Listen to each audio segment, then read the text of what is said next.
নমস্কাৰ। আজি ভিডিঅ'টো লৈ আহিছোঁ অন্য এটা ঠাইলৈ গৈ আছোঁ। আজি এখন সজাগতা সভা হ'ব। পোহৰ নামৰ NGOটোৱে কৰিব। পোহৰ এটা NGO মানে এইটো এটা সংগঠন নাৰীসকলৰ। তেওঁলোকৰ ঠাইত আমি 14 জুনত এইটো অনুষ্ঠানটো আমি পাতি দিছিলোঁ তেওঁলোকৰ মাজত। আৰু আজি এমাহ অৱস্থা আজি এখন সজাগতা সভা দিবলৈ সক্ষম হৈছে তেওঁলোকে, নয়নতৰাহঁতে।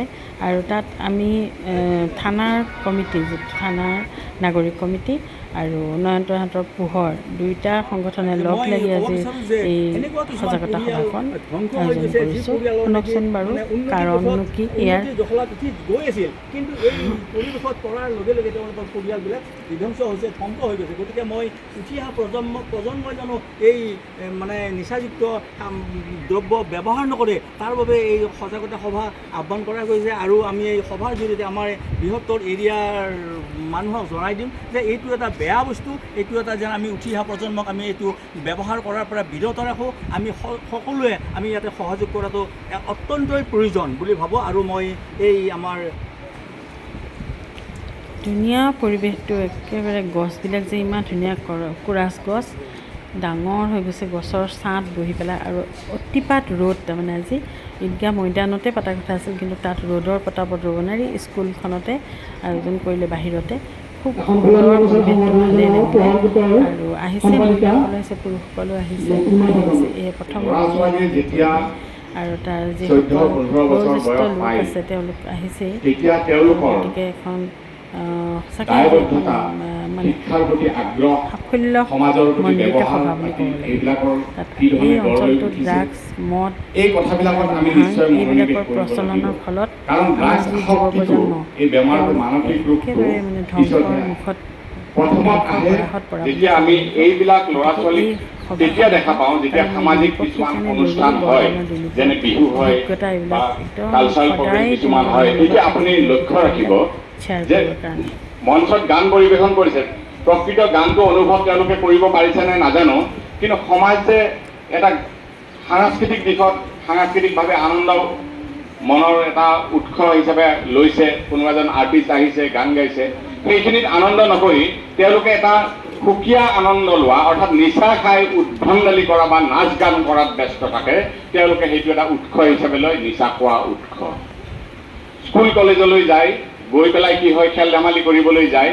খেল ধেমালি কৰিবলৈ তেওঁলোকৰ কি সুস্থ মানসিকতা নাথাকে, দৈহিক মানসিক শক্তি নাথাকে। তেওঁলোকে নিচা খাই ল'লেহে সেইখিনি কৰিব পাৰে। আৰু নিচা খালেহে তেওঁলোকে কথা ক'ব পাৰে, নিচা খালেহে তেওঁলোকক সোধা কথাটোৰ উত্তৰ দিব পাৰে। শিশুকালৰ কথা কৈছোঁ। ল'ৰা ছোৱালীবিলাক যেতিয়া শিশুকালৰ পৰা ডেভেলপ হৈ আহি থাকে, এজন নাগৰিকৰ ফালে আগবাঢ়ি আহি থাকে, তেতিয়া সেইখিনি সময় তেওঁলোকে এই কথা ক'ব নোৱাৰা আনৰ লগত, যে মুক্ত মনে খেল খেলিব পৰা নাই, মুক্ত মনে গান গাব পৰা নাই, এই যিবিলাক অসুবিধা পায় তাৰ কাৰণে তেওঁলোকে নিচা সেৱন কৰে। আৰু নিচাটো এনেকুৱা লগ বন্ধুৰ পৰা আহে, তেতিয়া কয় যে তই খুব হেৰি পোৱা নাই, আনন্দ পোৱা নাই, তই অকণমান লৈ লচোন, একদম পুৰা ষ্ট্ৰেন্থ আহি যাব, আনন্দ আহি যাব।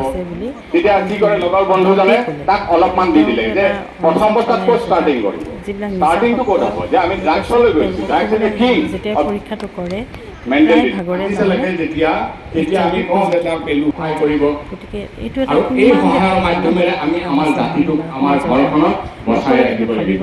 বহুত পৰিয়াল ইয়াতো আছে, আজি মোৰ যাৰ ঘৰত কাঁহীখন নাই, ড্ৰাগছ এডিক্টে কাঁহীখন বিক্ৰী কৰিও ড্ৰাগছ সেৱন কৰিছে, ঘৰত ভাত খাবলৈ কাঁহীখন নাই, কলপাত কাটি ভাত খাবলগীয়া হৈছে।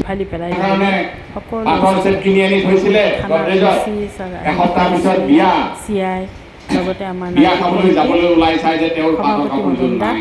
আৰু কি হ'ল, ল'ৰাই ইয়াত উপস্থিত বিক্ৰী আছে। কৰি ড্ৰাগছ খাইছে। দুই এজন অহা নাই, তেখেতসকলৰ কামৰ এয়া খুব সুন্দৰকৈ কথাখিনি কৈছে। আৰু আজি সভাখন সঁচাকৈ নয়নতৰাহঁতে বৰ ধুনীয়াকৈ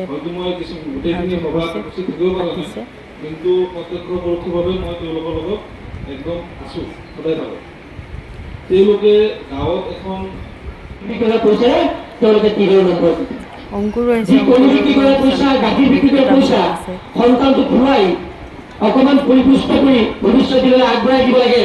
সেই সময়ত তেওঁলোকে সপোন দেখিছে, দিনতে সপোন দেখি নম্বৰ কাটিবলৈ হাহাকাৰ কৰে। আহিলোঁ আমি, আহি মিটিং কৰিলোঁ, তাৰ পৰা কি হ'ল নাজানিলোঁ, কিন্তু এনেকুৱা অফিচত আৰু যোৱা নাই। এটা সাংঘাতিক উদাহৰণ আপোনালোকক দিম। বাইহাটা চাইডে গুণেশ্বৰ পথত এখন মা মনসা বুলি হোটেল আছিল। গধূলি সময়ত সদায় আমাৰ বন্ধুবিলাক তাত বহোঁ, শ্ৰদ্ধা দাদাও বহে মাজে মাজে। মই দাদা এইমাত্ৰ দেখিছিলোঁ, গতিকে দাদা আছে তাতে, দাদাও বহে। তপনৰ হোটেল, দাদা তপনৰ হোটেল, আপুনি বহে মাজে মাজে। তপনৰ হোটেলত ঘূৰি থকাৰ সময়ত এগৰাকী 14 বছৰ বয়সৰ ল'ৰাই পানী খাবলৈ সোমাল। সাধাৰণ কথা, সৰুৱে পানী খাবলৈ সোমাইছে, একো ডাঙৰ কথা হোৱা নাই। হোটেলৰ মালিকজনে ক'লে, বাবা ৰ মই পানী আনিব যাওঁ। পানী আনিব ভিতৰত যোৱাৰ লগে লগে হোটেলৰ মালিকৰ ফোনটো চাৰ্জত দিয়া আছিল, সি থাপ মাৰি লৈ পলাল চাৰিআলি পিনে। আৰু হোটেলৰ মালিকৰ দিন ভাল আছিল, সি ঘূৰি চাই দেখিলে ফোনটো চুৰ কৰিছে। সি হাহাকাৰ কৰি ক'লে যে মোৰ ফোনটো চুৰ কৰিছে বুলি। সন্ধিয়া সময় 7টা বাজিছে, 7টা বজাত চাৰিআলি ঘূৰি থাকে। তাক পিছে পিছে খেদি যায়, ট্ৰেফিক পইণ্টৰ কাষত ধৰি তাক ধাম ধুম মাৰি হোটেলখনলৈ লৈ আহিল। মই দেখিলোঁ 14 বছৰ বয়সৰ ল'ৰা, বেছিকৈ মাৰিলে মৰি যাব।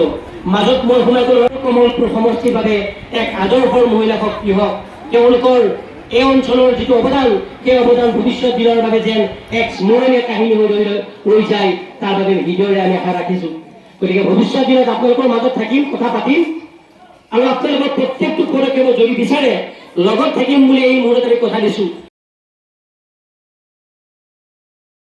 মদ ড্ৰাগছৰ উপৰিও আমাৰ যি ডমেষ্টিক ভায়লেঞ্চ আৰু এই যে পৰকীয়া প্ৰেমৰ ফলত ঘৰ এখন নষ্ট হৈ যাব ধৰিছে, ল'ৰা ছোৱালী এৰি মাকবিলাক যে গুচি যায়, এইবিলাকো যাতে আমাৰ সমাজত দেখা নিদিয়ে, তাৰ কাৰণেও এই সংগঠনটোৱে চেষ্টা কৰিব।